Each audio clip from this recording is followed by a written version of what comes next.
What's up, y'all? Welcome back to another episode of We Gotta Speak on It. I truly appreciate you for joining. Be sure to subscribe, hit the like button on your way in. It's the least you could do. Support the channel. I truly appreciate it. But we got a good show for y'all today, man. I got some stuff I want to discuss, some things to talk about, things going on in the news. I want to get into the situation with Druski, with the comedy skit, dressed up as the white dude, the white face. People was talking about it on the internet. They got a lot of things going around. I got some thoughts that I want to share on that topic. I want to talk about Sierra naming her son, giving her son Russell Wilson's last name. Of course, Future is his dad. I want to talk about my thoughts on that. Talk about Shannon Sharpe and Ray Lewis. Had a little back and forth. Ray Lewis went on PBD podcast. He had some stuff to say about Shannon Sharpe and what he think about his content and how he changed. I'm going to give some thoughts on that. And lastly, Tabitha Brown was in the news again. She told some entrepreneurs that you need to go get a job. You need to go get a job, she said. She said it ain't working. Go get a job. And the internet, everybody going crazy because Tabitha Brown told you to give up on your dreams. That's the way they perceived it. So I got some thoughts on that. Without further ado, let's get right to it. That's what I do it for. You know I got motion. Even though I be joking, get to the bag. Got me waking at 4-something. It's deep as the ocean. Been through the fire. So first and foremost, Ray Lewis went on PBD podcast. And for those who know, Ray Lewis and Shannon Sharpe played ball together in Baltimore. There was teammates. They was real close. Then, I think there was like real close boys. Like they knew each other, family and all kind of stuff. Like they was real close. Ray Lewis was coming on Undisputed years ago because of Shannon Sharpe. When Shannon Sharpe was debating Skip Bayless, Ray Lewis would make an appearance because Shannon Sharpe gave him the opportunity to come on the platform to try to help his career get going. So, some kind of way things went crazy. And now Ray Lewis went on PBD podcast and he has some things to say about Shannon Sharpe. I'm going to play this clip, y'all. Let's just check it out. Shannon Sharpe, did you think he was one day going to be a good TV guy personality? Yeah. So you knew he was made for TV? Yeah. And would he say he's going to do it? Yes, he had already started prepping. How much before he retired did he tell? Been started. Oh, so he's known he's going to be doing that. Yeah. So you're not surprised by the success he's having with his podcast and TV and him and Skip and Stephen A, all that stuff? No, I'm not surprised. I'm shocked at his content. Mm-hmm. I wouldn't, in a million years, the things that Shannon has said now or did now, I would never believe that Shannon would say or do any of this. Like what? Simply, I take drinking. Shannon, in my entire career, I've never saw Shannon with a drink. Ever. Like it was against the law, right? Because he had some stuff in his family that he didn't want to follow that. And then so I kind of started to watch him, and then we kind of went our own separate ways because I'm like, you're going to take that route. I can't go that route. Never can go that route. And that route is to become so worldly that you become popular because you're talking about ignorance, right? A lot of times, a lot of these gossip conversations that they're having and bringing up all this stuff, I'm not going to do that to nobody. I'm not in the business for that. I'm in life to try to teach people what does it mean to be a better man or get back to the kingdom, and a lot of times, and a lot of the guys get in trouble with these podcasts and things, man, because everybody wants the follower, everybody wants to be popular, everybody wants to make money, but that's a tight rope into what you call influence and popularity. Right? The devil has the ability to make you popular. God has the ability to give you influence that when people see you, they see an image of him. Mm-hmm. And that's the thing for me that started to switch with not just Shannon, but just a couple of people. I'm like, wow, you would switch out like that? Really? And I would never, ever. Why? Because of the respect that I have for my mother, my daughters, my granddaughters, life, period. And I think men, given these new platforms, we've overrode what the platform is actually for. The platform is supposed to help somebody. find a new direction. We don't help. Everybody just gets on. Like everybody's talking now. Everybody got a podcast. Everybody's the new marriage coach. Everybody's the new relationship coach. And ain't nobody coaching themselves. Because if you were coaching yourself, when it says power of life and death is found in the tongue, then go back and check out a couple of episodes and ask yourself, do you give life or do you give death? That's crazy. I think that's crazy, man. Listen, Ray Lewis said a lot, and he didn't even have to. He wasn't even asked the question, what do you think about Shannon's content? He just was asked, is he surprised about his success? Dude took the question and went a whole different direction, took an opportunity to knock this man and say what he's talking about is BS, basically. You know, it's trash, it's gossip. He sit there and judged this man based on the fact that he's had success with having interviews with people like Cat Williams, you know, some of the Moniques, people that came on his platform and had big numbers because they had some drama to talk about, you know, which was out of his control, but because his platform blew up on behalf of that, Ray Lewis is making the judgment of him. Now, keep in mind, Shannon Sharpe was Shannon Sharpe before he even started Club Shay Shay. He had Undisputed popping already with Skip Bayless. He had already built his name up, and he was already, you know, people already knew who he was, of course, before that.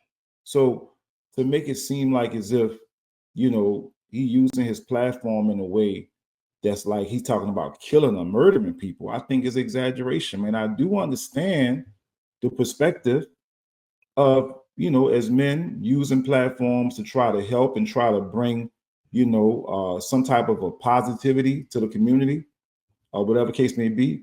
But everybody got different ways of using their platform. You can't sit here and tell this man how to use his platform.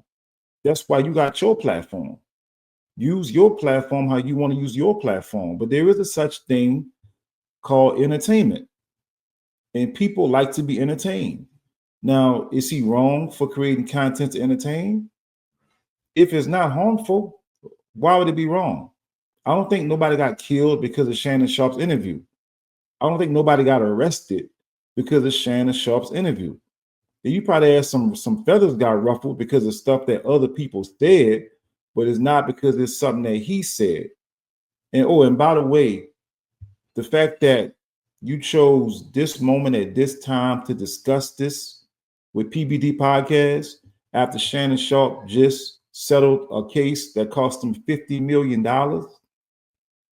Shannon Sharpe made a response, and Shannon Sharpe said, you know, he kind of laughed it off, him and Ocho on Nightcap. He said, okay, it's mighty funny you kicked me while I'm down. He said, it's all right, though. It's all right, though.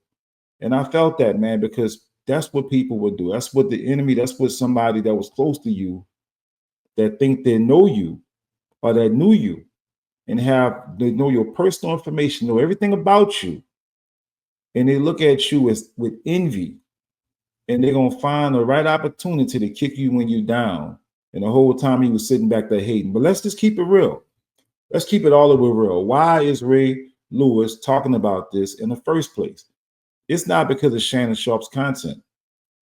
He's talking about this because he's still pissed off from years ago when he went on Undisputed and him and Shannon was going head to head and they disagreed about the Colin Kaepernick situation. Ray Lewis had an issue with Colin Kaepernick kneeling down for the national anthem, and Shannon Sharpe was defending it. So they had a full-out debate, argument almost, on Undisputed. And ever since that conversation, they ain't been friends no more. So you've been holding this. This is 2017 when this conversation happened. We're talking about 8 years ago. So 8 years ago, you have nothing to say about Shannon Sharpe for 8 years? Now this? I think I got a clip from the actual conversation. Let me play this clip.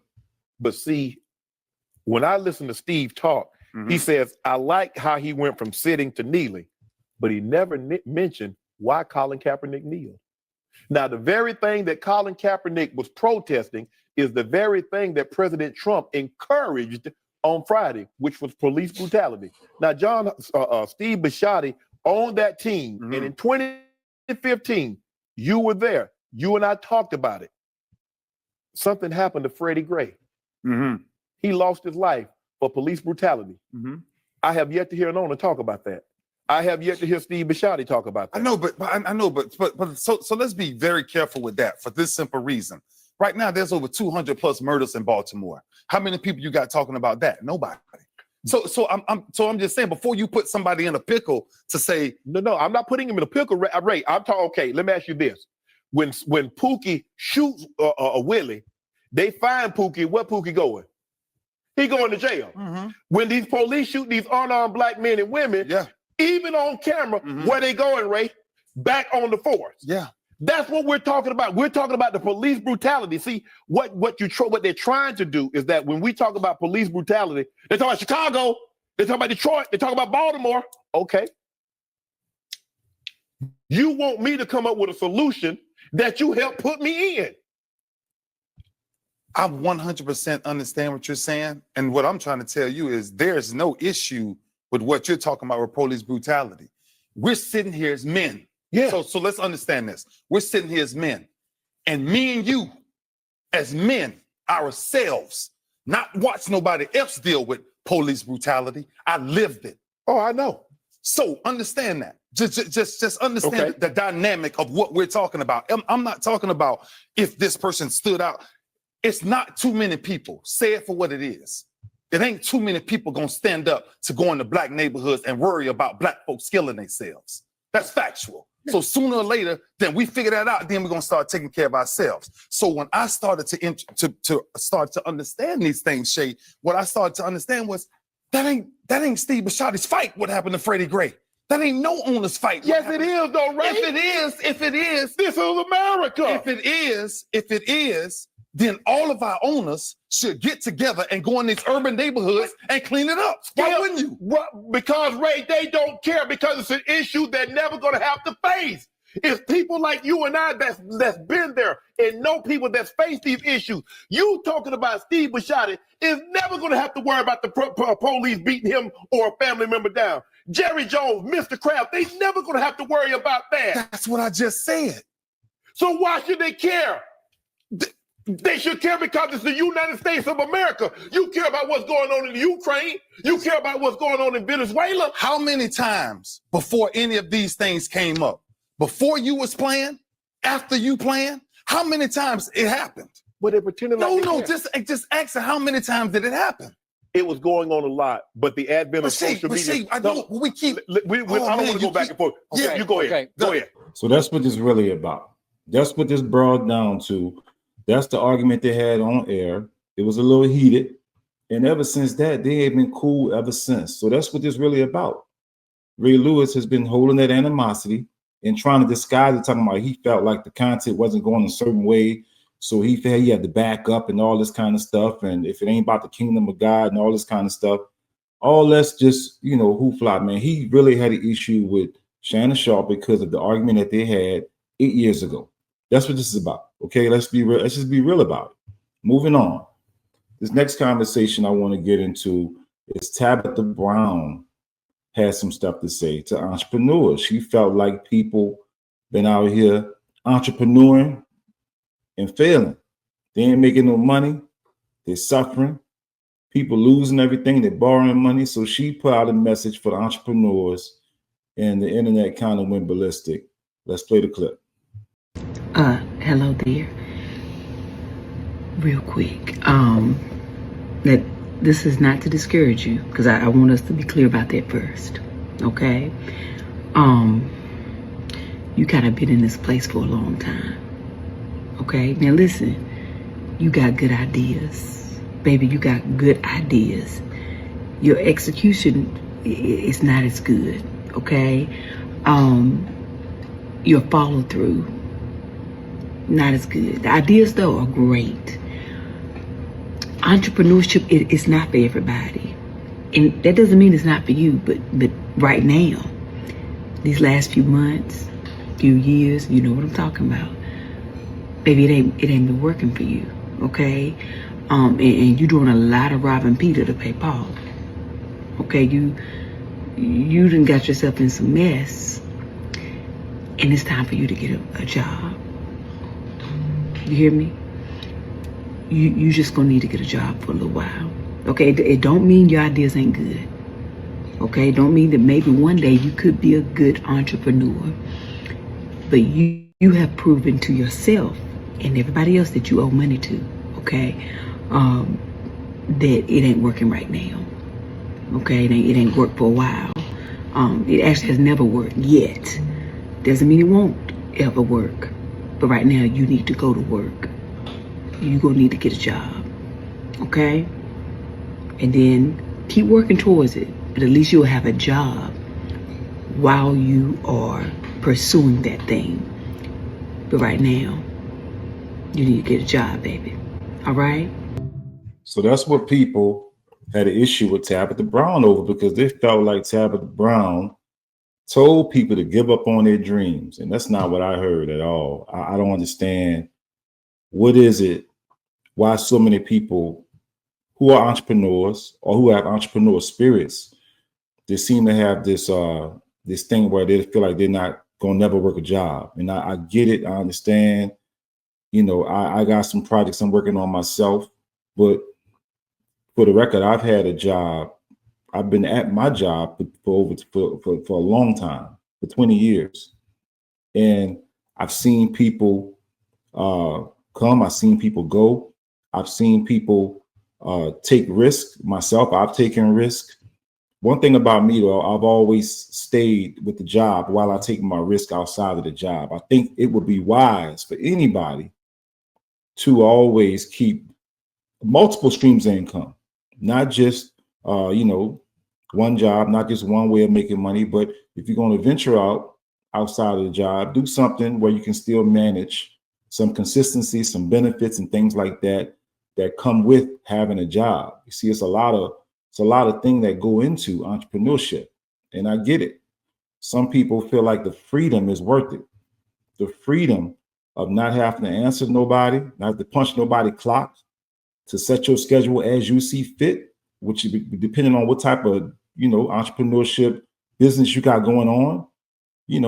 I understand, it's priceless. It's probably something that you probably feel like you would never give up for no amount of money or nothing. You rather just deal with that in the best way you can.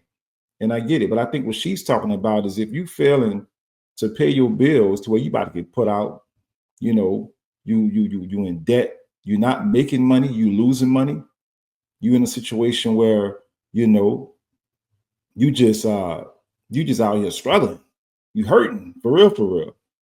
She's saying you should go get a job. And, a lot of people, like I said, they had a problem with it, man. For me, it makes perfect sense. Like, why would you not get a job when your entrepreneurship, your business isn't off the ground? It isn't succeeding. It isn't flourishing to the point where you're actually making a profit. Why would you not get a job? Why would that be bad advice to somebody if they're struggling? But people took it as if she was saying, give up on your dreams, give up on your hopes and everything else. Give up. You got rough seasons. You got rough seasons. You got seasons that's going to be tough, going to be down. And you got seasons that are going to pick back up. But there's a difference in a rough season and having an entire rough career. Whatever your business is that you're trying to do, it's never been up at all. It's always been rough.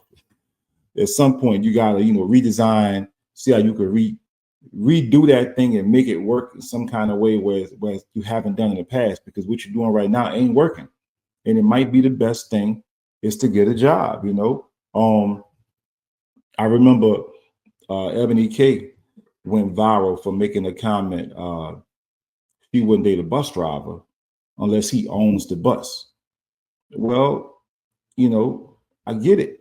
If you own that bus, you got entrepreneur spirit, and it says that you have a mindset of a person that's trying to grow and make money in ways that's beyond what can be limited. I get it. The problem that comes with that is risk involved. You own that bus company, them buses ain't moving, or that company ain't bringing in the revenue that you want, then that entrepreneur can be broker than that bus driver. Let's just be real.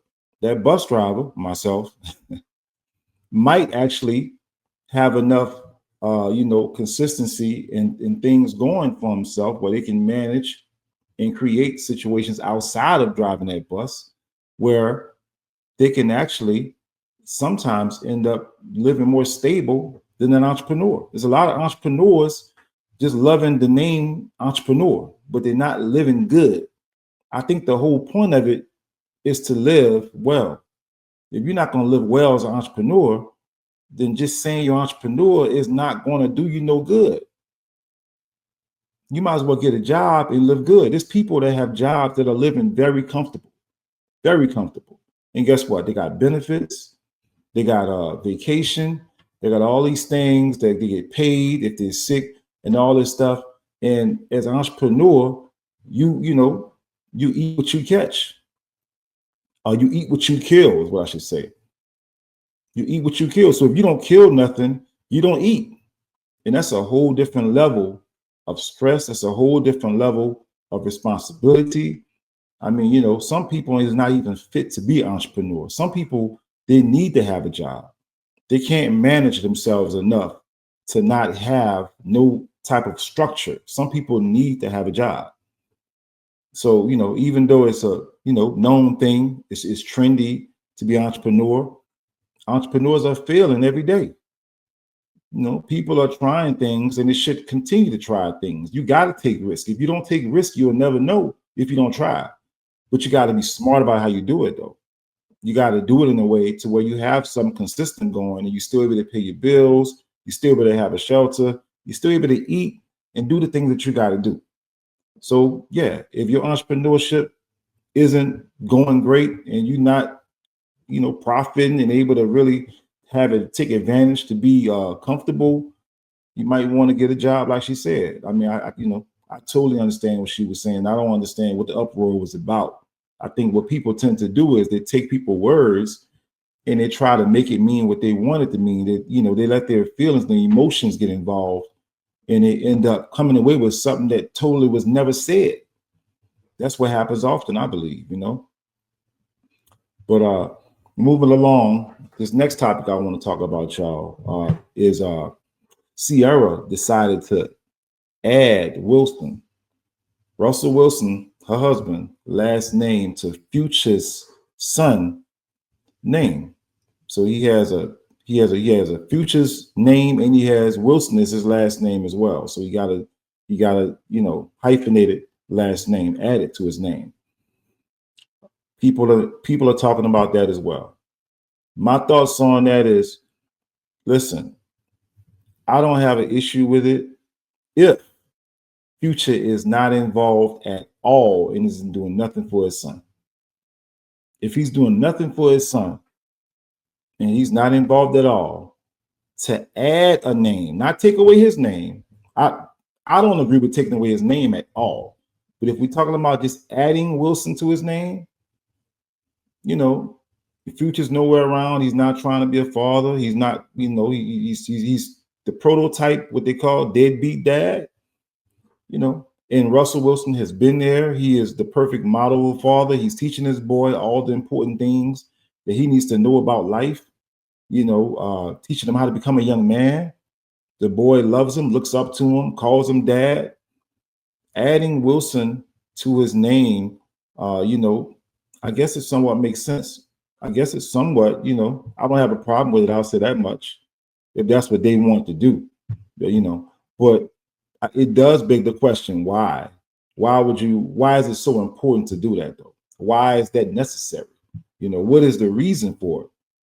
Is it because, because I'm hearing that she said something about, or reports are saying that she want everybody in the house named to be Wilson so they all can be together or he won't feel left out. I think that's a piss poor reason to do it personally, because regardless of the fact, he has a different dad. So, unless he's uncomfortable with his last name and having a different last name, I don't think it's something that needed to be done. I mean, we got people, around, people been in the hood for I don't know how long, and they got a different dad, and they got their different dad's last name. Matter of fact, some households you had more than one kid in the house with different last names. Like that's some ghetto shit, but it happens. But my whole thing is this though. It's not like Future is a person who is nobody. Future is a name. Future has an estate. Future is worth money, and his son is going to, incur anything that Future has. I'm pretty sure if something happens to his dad. So unless Russell Wilson is kind of like writing him into his will and into his, into his estate, his money, so that if something happens to Russell Wilson, some money also goes to Future's son. In that case, I kind of can get it from that perspective. But if that's not the case, I don't, I don't think it's necessary. I don't mind it, but I don't think it's necessary. I don't understand why. And I think personally, Future, whether he's in his life or not, he's probably going to take this as a jab, He's going to take this as something that's kind of hard to take because, regardless of the fact, you're kind of like sticking the knife in my stomach about how I'm not present as a father. You're making the world know even more. You're putting me on Front Street even more that I'm not present in my son's life. Now, don't get me wrong. That's something that he got to deal with. If he hasn't been doing the right thing, then he deserves to feel that shame that he's feeling. I'm not saying he don't deserve to feel that shame. I'm just saying that he's going to feel it. That's all I'm saying. And again, I don't know how much he's in his son's life, but from the looks of it, he's not doing much for his son. He probably at some point he might want to do something in the future with his son. He might want to decide to say, let me get my act together. Let me start to see my son more often. And at some point in the future, when he does that, he's going to feel so far behind because so much is being built up now with Russell Wilson being that boy's stepdad, that Future's not going to be comfortable at any point to move back into that boy's life if he's not in his life already. It's like he'll probably think to himself, well, I kind of want to see my son and start being a father, but he done changed his name. The man then took him under his wing, and the man is being an excellent father to him. I might as well stay away. He might actually think that, and it's sad. But I'm just saying that adding the name onto his name, it doesn't help from that perspective. If Future ever decides to want to be in his son's life, it may not, be something that he might want to look forward to doing now even more, But hey, that's something that he got to deal with, and his demons. He got to face his demons for being a deadbeat dad. And by the way, I don't support any man that's not taking care of his children. I don't support any man that's not trying his best to do everything he can for his children, especially when he is given the green light and he is allowed to do so. If the child's mother is working with you and allowing you to see that child, and you have access to that child, and you are choosing not to be in that child's life, you just a deadbeat and you're a scumbag. And I think men like that, they need to work on themselves because it's not acceptable. It's not acceptable. And I do understand that Future is a music artist, does a lot of touring, a lot of traveling. I'm pretty sure they live in different cities. They live in different states because Future is from Atlanta. And Sierra and Russell Wilson plays ball. Where he played ball for now? New York Giants or somewhere. Russell Wilson plays football. He's constantly traveling. Sierra is a mega a music star, R&B star. She's constantly doing like tours and stuff. So their whole family is just constantly traveling. I don't know how is it even possible to even hold any of them down long enough to set up any type of meeting. Because everybody's always traveling. Everybody got something to do. When is the best time? I'm just thinking about this. Think about this for a second. Future is a touring artist that does, constant making tours, constantly doing stuff with his music. Sierra is also a touring artist, constantly doing stuff with her music. I'm pretty sure she is. Even when we don't know she is, she's working probably. Russell Wilson plays football. So who's watching these kids most of the time? And how can they actually set up or arrange something to where Future can actually be in the life of that boy consistently when they probably live in two different states to begin with. So just acknowledging the fact that I understand it could be complicated, it still doesn't make no excuse for the fact that Future should be trying everything that he can to be a father to that boy, because he has 3 other kids. Future has 4 kids total. He has 3 other kids, and I'm wondering if he's in any of those kids' lives. He should be present in those kids' lives. You can't create these children and not be present in their lives. You have to try your best as a man to do what you have to do to take care of these children. You just have to, you know? And yeah, man. So moving on, man. So comedian Druski decided to dress up in whiteface and go and do some he went to a racetrack or a NASCAR race or something like that, man, and he dressed up in whiteface. And I'm talking about, he looked just like one of them white boys, man. I don't know who the makeup artist is. I don't know how he did it, but he did it. And I'm talking about, you couldn't even tell he was Druski. I'm gonna play the clip.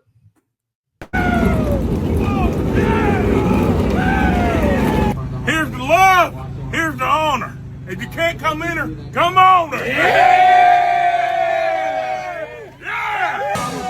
Born in the USA! Woo! Born in the USA!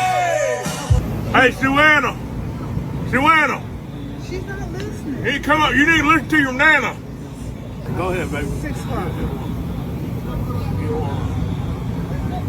Girl, you crazy now.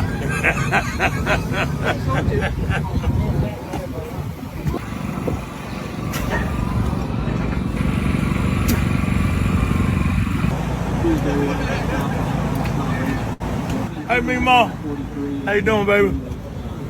How you doing, baby? Good. All right now.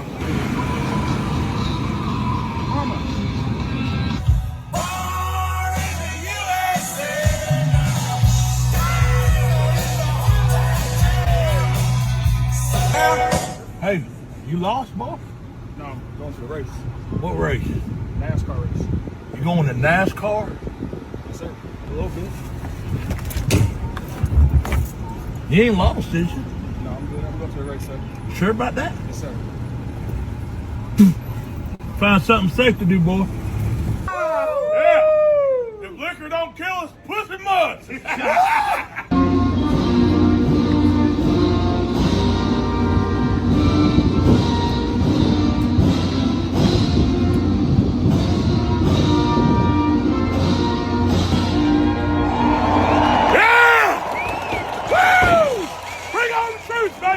Oh, that fucker will go. I see. Dan Arthur. Randy Van Devin. Dan Arthur. Oh, South Dakota. Yeah.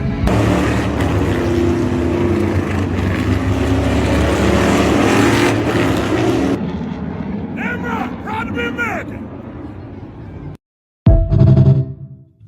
So this dude is a fool, man. This dude is funny as hell. First time I saw it, I laughed so hard. I mean, I'm thinking to myself, like, this dude here is so creative. I've never seen something like that looks so real, And I'm gonna be real with you, man. Like I said, the makeup, the people that did the makeup, they gotta be the top tier. Like these people must be the magicians, because he looked just like one of them white folks, man. He looked just like one of the white folks, and it was funny as hell. It stirred up some conversations on the internet. Some white folks had an issue with it, and I kind of can understand why. Let me say it from this point of view, because comedy, for me, I'm a comedy fan. I love comedy. I can laugh at almost anything. I think almost anything is funny to me. I mean, it could be some of the worst stuff I might find funny. I'm gonna be real with you, but a lot of times when you mix in the racial component, it gets real touchy. It gets real touchy. Especially, when you got this thing called blackface that, as Black people, we've been taunted in the past in history. When we talking about way back in the day, it was used in a way to where it was disparaging and stuff like that towards Black people. And, we knew it was something that was bad. It was something that was bad. So even now or whenever comedians or anybody try to do anything with blackface, it's an issue. It's an issue. We got a problem with it most of the time because we know the history of it. The history of it ain't good. As a black person in America, we know that blackface is playing in our face and more like making fun of our, our struggles as black people in this community or in this country. A lot of white people probably feel like it's not fair that black people are wearing whiteface and they can't wear blackface. And I can't say I can't understand what they're saying, because anytime we do something, you're always going to have somebody going to say, okay, I should be able to do the same thing to you. And that's fair. If I can't do the same thing to you that you're doing to me, then it's not fair. And I get it. So I can't even counter that argument, but I will say the history of this country that we've been through is a lot different from the history that other people have been through. And that's all I'm gonna say about it. But as far as his interactions, the way he was dressed as a white person, the only issue that was kind of cringe for me is when he encountered the black dude and asked him where was he going. The dude said, I'm going to the NASCAR race. He said, you going where? And he kind of spit outside the window. I just feel like if you're going to do the redneck or the white person type of a face and stuff like that, you're going to do that. The racial implications and how you handle a black person is going to be kind of cringe, because that looks all too familiar and it's not something to really laugh at so much. And especially when you're depicting a certain type of people to act that way, that, probably more liable to act that way. So sometimes comedy is weird, because comedy is funnier when it's real. When you can feel like it's a real connection to it, that's when comedy is really, really, really, really funny. And that's the scary part about it, because a lot of people, if I was a white person and let's say I was a person looking like that man right there, and I thought he was doing an image of me being racist, if I wasn't racist, I have a problem with it. I'd probably say, okay, hold up, man, wait a minute. Now, just because we country, just because we wild, we like this, that, and the third, don't mean that we don't like black folks, So that's why I can see a little bit of discrepancy there, where somebody might have something to say or have some pushback against how he did what he did, especially specifically adding the racial component when it came to interacting with the black dude, calling him boy and stuff like that, the spitting and telling him you better find something safe to do. Those things right there can be a little cringe. I will say that. But overall, I thought it was funny. I'm not one to take, too serious stuff like that. That's meant, as long as it's a spirit of comedy, I can laugh at most things, you know what I mean? But I can point out some things that can be a little cringe, a little borderline, or that I can understand why some people might have a problem with it. So that's what we're doing. But man, Druski is an excellent comedian. He got a big following. The dude constantly blowing up more and more. And he seemed like he hot right now, man. He can't miss. He can't miss, This right here went viral. Everybody talking about it. And it's one of those things that people gonna probably talk about for a while, because it was a classic. It was a classic impersonation, man. I've never seen one. I've never seen one nothing like that since the Dave Chappelle skits, the Dave Chappelle show. I've never seen Dave Chappelle depict a white man like that before. Even when he did the whole Klansman, impression, it wasn't this good. I'm sorry, it wasn't this good, man. So shout out to Druski. Always funny, always got some good content. I follow the dude, and I'm continue to follow him. I'm not offended, but just speaking on some of the things that I can understand might be a little cringe. We're gonna talk about that too. So yeah, y'all, that's all we got for today. But if you made it to this part, hit the like button, subscribe to the channel, and holler at your boy on the next episode. I'll be back. Holla. That's what I do it for. I got motion. Even though I be joking, get to the bag. Got me waking at 4 something. It's deep as the ocean. Been through the fire.